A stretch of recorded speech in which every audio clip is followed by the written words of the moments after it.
নমস্কার, আমি তরুণ ঘোষ। এতদিন আমি কিছু বলিনি, আজকে বলার সময় এসছে। কারণ এমন কিছু কিছু তথ্য কাগজে বেরিয়েছে যে এখন আর আমার প্রকাশ করতে খুব একটা আপত্তি নেই, মানে আমার কাছে বাধা নেই কিছু। আমি এখন মোটামুটি আপনাদের একটা তথ্য দিয়ে আপনাদের কিছুটা আশ্বস্ত করতে পারবো। আপনাদের কাছে বেশ কিছু বারবার আসতো, অভিযোগ আসতো যে আপনি বলে যাচ্ছেন অথচ কিছু হচ্ছে না, মোদিজি চুপ করে আছেন, মোদিজি কিছু করবেন না। মোদিজি কিছু করবেন না এটা হয় না, কারণ আমি বলেছিলাম মোদিজি যদি কিছু না করেন তাহলে হিন্দু ভোটটা মোদিজির পাশ থেকে পুরোপুরি সরে যাবে। আজকে মানে গতকালকে আনন্দবাজারে একটা খবর বেরিয়েছে, যেটা অনলাইনে আজকে আমার কাছে এসছে। সেটা হচ্ছে আনন্দবাজার ঘাটলেও আপনারা দেখতে পেয়ে যাবেন, থমকে বিকল্প করিডোরের ভাবনা, শিলিগুড়িতে বাড়তি নজর। মানে চিকেন নেকের ওপরে এখন একটা বাড়তি নজর পড়ছে। এই সঙ্গে বলে রাখি, আমাদের যে দেরি যেটা হচ্ছিল সেটা হচ্ছে আমাদের সীমান্তটা সিকিওর করা। মোটামুটি 80% সীমান্ত সিকিওর আমাদের হয়ে গিয়েছে, আর 20% মতো বাকি আছে। সে 20% সিকিওর খুব একটা তাড়াতাড়ি হয়ে যাবে, সে নিয়ে চিন্তা করার কিছু নেই। এখন খবরটা যেটা লেখা হয়েছে সেটা হচ্ছে, গত আগস্ট মাসের আগেও সরকারি স্তরে কেন্দ্রীয় জয়েন্ট ওয়ার্কিং গ্রুপ প্রস্তাবিত প্রকল্প নিয়ে এগিয়েছিল, কিন্তু অগস্ট থেকে বাংলাদেশের রাজনৈতিক অস্থিরতা শুরু হয়। শিলিগুড়ি করিডোর বা চিকেন নেকের বিকল্প হিসেবে ভারত বাংলাদেশের মধ্যে বছর দুয়েক আগে একটি করিডোর তৈরির পরিকল্পনা হয়। তাতে রেলপথের সঙ্গে সড়ক পথের যোগাযোগের কথাও ভাবা হয়েছিল, শুরু হয়েছিল আলোচনাও। কিন্তু সীমান্ত পারের সাম্প্রতিক পরিস্থিতির জেরে এই প্রস্তাবিত বিকল্প করিডোরের ভাবনা আপাতত বিষবাও জলে। সূত্রের খবর, একই সঙ্গে চিকেন স্নেক একাধিক আধা সামরিক বাহিনী বাড়তি নজর নির্দেশ দিয়েছে কেন্দ্রীয় স্বরাষ্ট্র মন্ত্রক। এই অঞ্চলে বায়ুসেনাও নজর রাখে, মানে রাখছে। আমি খবরটা শেষ করে নিয়ে আমি আসছি বায়ুসেনা কিভাবে নজর রাখছে এবং কি কি হতে পারে। গত আগস্ট মাসের আগেও সরকারি স্তরে কেন্দ্রীয় জয়েন্ট ওয়ার্কিং গ্রুপ প্রস্তাবিত প্রকল্প নিয়ে এগিয়েছিল, কিন্তু আগস্ট থেকে বাংলাদেশের রাজনৈতিক অস্থিরতা শুরু হয়।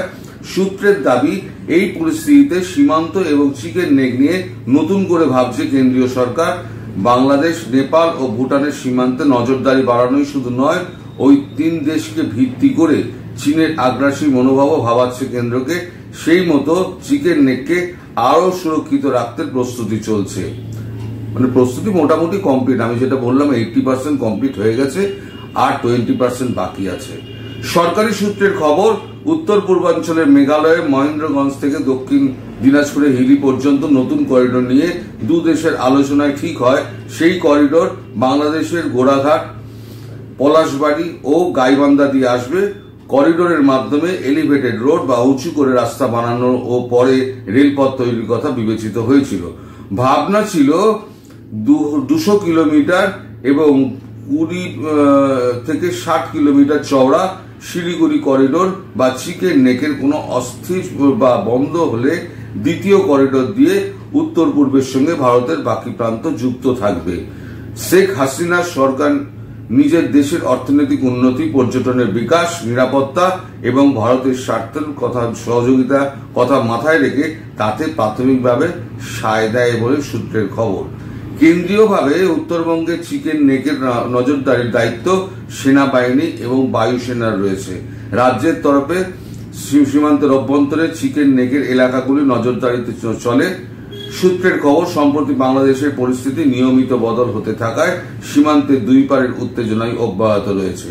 বিএসএফ এর দাবি, ভালো করে শুনুন, বিএসএফ এর দাবি, বাংলাদেশের পঞ্চগড়, দিনাজপুর এবং ঠাকুরগাঁও দিয়ে সংখ্যালঘুরা এপারে আসতে চাইছেন। পাল্টা সক্রিয় হয়েছে এপারে মৌলবাদী সংগঠন। কেন্দ্র রাজ্যের কাছে খবর, এর প্রভাব কোচবিহার থেকে হিলি পর্যন্ত পড়তে পারে। বিহারেও কয়েকটি সংগঠন সক্রিয় এখন, তাতে চিকেন নেক যাতে অস্থির না হয় সেই লক্ষ্যে আধা সামরিক বাহিনীগুলিকে বাড়তি দায়িত্ব দেওয়া হয়েছে। শিলিগুড়িতে থাকা বিএসএফ, এসএসবি এবং আইটিবিপির মতো আধা সামরিক বাহিনীকে চিকেন নেকের উপর বাড়তি নজরদারির জন্য কেন্দ্রীয় স্বরাষ্ট্র মন্ত্রক থেকে নির্দেশ দেওয়া হয়েছে। এখন ব্যাপারটা হচ্ছে এই যে আমি বলেছিলাম না, স্কোয়াড্রন আপনার রাফাল আরো চলে যাবে হাসিমারাতে, স্কোয়াড্রন রাফাল এখন হাসিমারায় চলে গিয়েছে। এই 2-1 দিনের মধ্যে এখন আমাদের সীমান্ত এরিয়াগুলোতে রাফাল এই বাড়িতে উঠতে শুরু করে দেবে। এই যে রাফাল উঠবে তাদের সীমান্ত, আপনার বাংলাদেশ আর ভারত সীমান্ত তো খুব কাছাকাছি, মানে বসবাস করে তো লোকজন তো আছেই, তা সীমান্তের এদিকে যখন রাফালগুলো ঘুরবে ওপারে কিছুটা হলেও একটুখানি অসুবিধার মধ্যে পড়তে হবে। এই হচ্ছে আপাতত অবস্থা। এইবার ধীরে ধীরে, কারণ বাংলাদেশকে বরাবরই বলা হয়েছিল সংখ্যালঘুদের আপনার নির্যাতন কমান, তাদেরকে নিরাপত্তা দিন, অনেকভাবে অনুরোধ করা হয়েছে, কিন্তু বাংলাদেশ কোনো কাজে তারা মানে নজরই দেয়নি। নজর দেয়নি মানে ইউনিস সরকারের, ইউনিসের কিছু করার নেই, তিনি তো পুতুল হয়ে বসে আছেন। আমি তো ওই জন্য বলি সার্কাস পার্টি, তা পুতুল হয়ে বসে রয়েছেন, ভালো কথা। এবার ভারত তার নিজের জায়গাটা ঠিকঠাক করে নিয়ে আগে সীমান্তটা আগে সিল করে নিয়ে, পুরোপুরি সিল যখন হয়ে যাবে তারপর থেকে শুরু হয়ে যাবে আসল চাপ। এখন কি ধরনের চাপ, কোন দিক দিয়ে চাপ সেটা বলা যাচ্ছে না, কারণ আমি জানি না এটা কি ধরনের চাপ হবে। তবে সীমান্ত একেবারে যে সিল, সেই ব্যাপারে আর একটা খবর আপনাদের আমি শেয়ার করছি।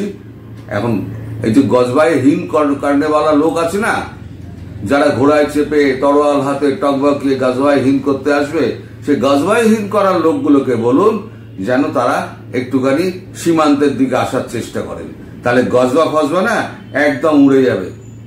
কোথায় উড়ে যাবে তা খুঁজে পাওয়া যাবে না। আর যত মুমিন আছে যারা এই সমস্ত মানে প্রচার করে বেড়াচ্ছেন বাংলাদেশ ভারতকে কঠোর শিক্ষা দেবে, হ্যাঁ ভারতকে 7 টুকরো করবে, তাদের কটুকরো হয় আর লুঙ্গি তুলে কত তাড়াতাড়ি তারা পালায়, শুধু সেটাই আপনারা দেখবেন।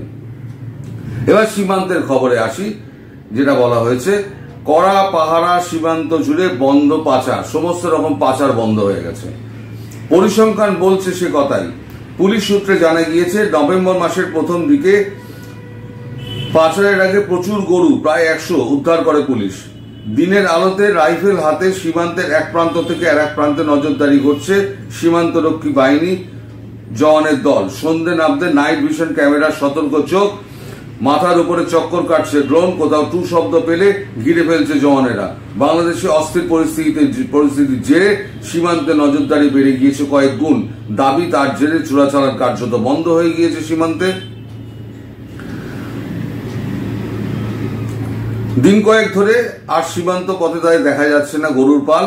সীমান্ত ঘেঁষা গ্রামের এক যুবক বলেন, শীত পড়তে শুরু করলেই গরুর পাল নিয়ে সীমান্তে এগোতে দেখা যেত পাচারকারীদের। রাতের ঘুম মধ্যে তো আমরা চোরাকারবারিতে দৌড়ঝাঁপ শুনতে পেতাম, গত কয়েক সপ্তাহ ধরে তা আর শুনতে পাচ্ছি না। পরিসংখ্যান বলছে সে কথাই। পুলিশ সূত্রে জানা গিয়েছে নভেম্বর মাসের প্রথম দিকে পাচারের আগে গরু 100 প্রায় উদ্ধার করে পুলিশ। ট্রাকে গাড়িতে লুকিয়ে সেগুলি বাংলাদেশ সীমান্তে নিয়ে যাওয়া হচ্ছিল। তবে তার আগেই গরুগুলি আটক করা হয়।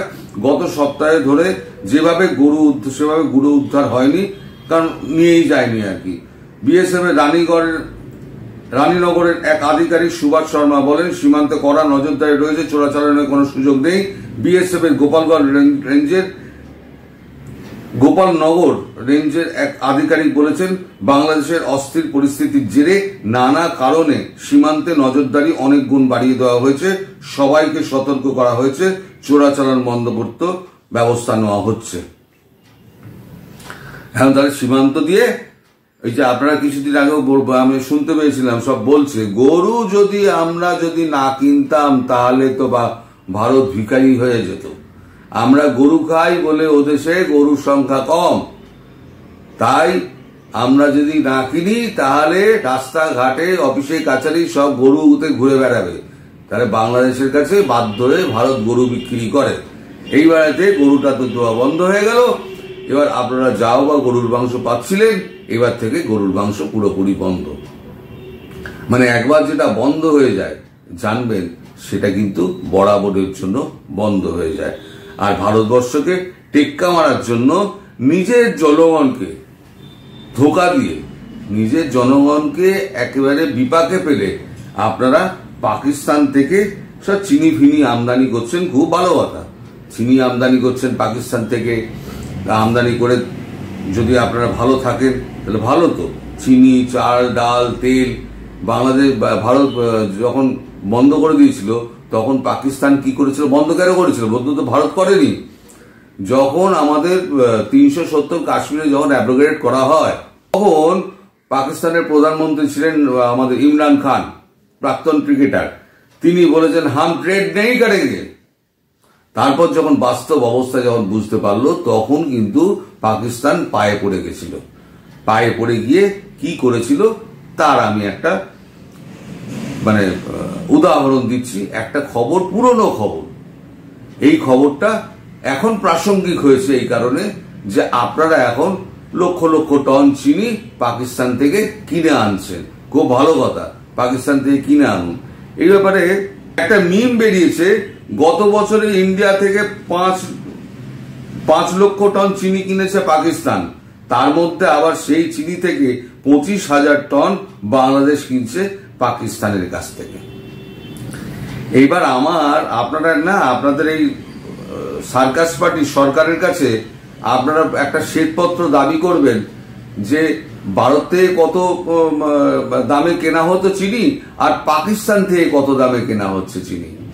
একটা শ্বেতপত্র প্রকাশ করতে বলবেন, দেখি ক্ষমতা থাকলে শ্বেতপত্র প্রকাশ করে কিনা। তো যাই পুরনো খবর, যেটা পুরনো খবর, কিন্তু আমি এটা পড়ে শোনাচ্ছি, কারণ পুরনো খবরটা না পড়লে এই ঘটনার প্রাসঙ্গিকতা আপনি বুঝতে পারবেন না। ভারত থেকে চিনি ও তুলা আমদানি করবে পাকিস্তান, অর্থমন্ত্রী আহমদ আজহার। দুর্বল তুলা ফসলের মুখোমুখি পাকিস্তান, ভারত থেকে আমদানির দিকে ঝুঁকছে। পিটিআই দ্বারা আপডেট করা হয়েছে 31শে মার্চ 2021। এটা 2021-এর খবর। কেন আমি এই খবরটা, পুরনো খবরটা বলছি সেটা একটুখানি শুনুন। আপনারা টেক্কা মারতে চাইছেন তো ভারতবর্ষকে, টেক্কা মারার আপনার ফলটা কিছুদিন বাদে বুঝতে পারবেন। সেই ভারতের পায়ে এসে পড়তে হবে যেমন পাকিস্তানকে পড়তে হয়েছে। পাকিস্তান ভারত থেকে চিনি এবং তুলা কিনবে। অর্থমন্ত্রী আহমদ আজহার বুধবার ঘোষণা করেছেন 2019 সালের কাশ্মীর নিয়ে তুমুল উত্তেজনার পরিপ্রেক্ষিতে প্রতিবেশী দেশ থেকে তাদের আমদানির ওপর নিষেধাজ্ঞা তুলে নেওয়া হয়েছে। সোমবার প্রধানমন্ত্রী ইমরান খান কর্তৃক অর্থমন্ত্রী হিসেবে নিয়োগ পাওয়া আজহারের সভাপতিত্বে অর্থনৈতিক সমন্বয় কমিটির সভায় এই সিদ্ধান্ত নেওয়া হয়। আজহার বলেন, এই বৈঠকে ভারত থেকে তুলা এবং চিনি আমদানি সহ আলোচ্য সূচিতে 21টি আইটেম নিয়ে আলোচনা হয়েছে, যা বিস্তারিত আলোচনার পরে অনুমতি দেওয়া হয়েছে। মানে 21টা আইটেম ভারত থেকে কিনতে হবে, না হলে পরে দেশ চলছে না।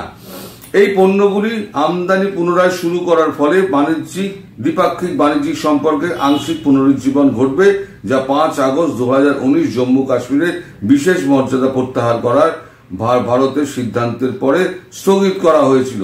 তিনি বলেন, বেসরকারি খাতকে ভারত থেকে 5 লাখ টন চিনি আমদানি করার অনুমতি দেওয়া হয়েছে। সেটা এখনো রয়েছে।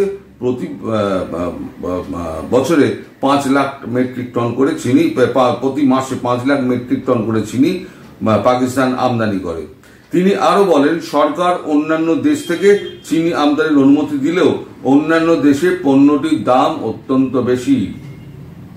তিনি বলেন, আমাদের প্রতিবেশী দেশ ভারতে চিনির দাম বেশ সস্তা, অতএব আমরা ভারতের সাথে চিনির বাণিজ্য পুনরায় শুরু করার সিদ্ধান্ত নিয়েছি। সরকার পাকিস্তানের তুলনায় ভারতের চিনির দাম 15 থেকে 20% পার্থক্য অনুমান করছে। ভারত থেকে তুলা আমদানির অনুমতি দেওয়ার কারণে সম্পর্কের কথা বলতে গিয়ে আজহার বলেন, পাকিস্তানের টেক্সটাইল রপ্তানি বাড়লেও গত বছরের তুলনায় তুলার ফসল ভালো না হওয়ায় চাহিদা বেশি ছিল। আজহার বলেন, পাকিস্তানের চলতি বছরের জুন থেকে ভারত থেকে তুলা আমদানি করবে। আজহার আরো বলেন, পাকিস্তান চলতি বছরের জুন থেকে ভারত থেকে তুলা আমদানি করবে। আমাদের সিদ্ধান্তের ভিত্তি হবে দেশ ও জনগণের স্বার্থে। পাকিস্তানও বুঝে গেছে দেশ ও জনগণের স্বার্থ রক্ষিত করতে হবে, তা না হলে পরে তাদের অবস্থা খারাপ হবে।